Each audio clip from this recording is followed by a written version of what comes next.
Une toute petite vidéo pour vous parler tapis de course à pied. Alors aujourd'hui, il fait un temps dégueulasse et oui, ça arrive dans le sud.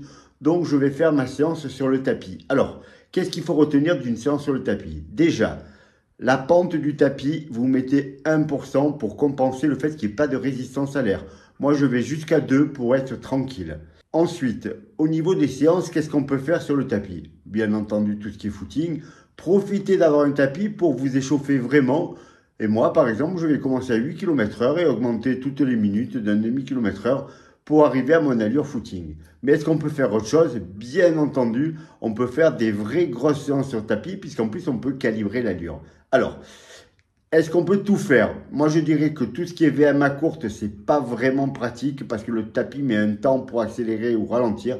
La seule façon de faire, c'est dans ce cas-là, vous mettez votre allure cible, par exemple 18 km/h, vous faites vos 30 secondes ou votre minute à 18 km/h et vous sautez hors du tapis pour la récup.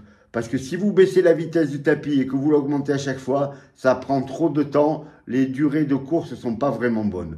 Par contre, si vous avez une séance de seuil à faire, ben c'est parfait. Une séance d'allure 5 km, d'allure kilomètre, ça marche aussi très bien. Ne faites pas que du tapis. Par contre, puisque je vous le rappelle, les ischios travaillent quasiment pas quand on fait que du tapis. Et si vous allez dehors derrière, vous allez vous retrouver avec des gros problèmes sur les ischios, des crampes et des choses comme ça.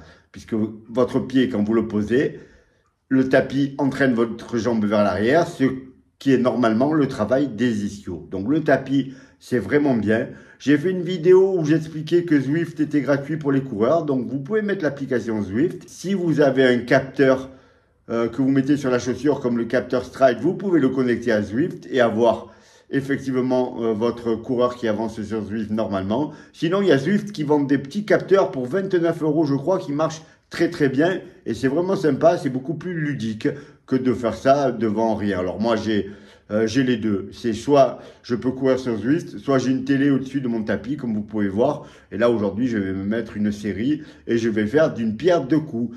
Voilà les coureurs, voilà les triathlètes. Quand il fait pas beau, le tapis, c'est bien. Et c'est même très utile. On fait vraiment des très belles séances dessus. Désolé pour l'éclairage. J'ai même pas mis le micro. J'espère que ça ira. C'était juste pour vous donner quelques petits conseils pour le tapis, puisque j'allais faire une séance. On se retrouve très vite pour une autre vidéo. Bon entraînement à tous.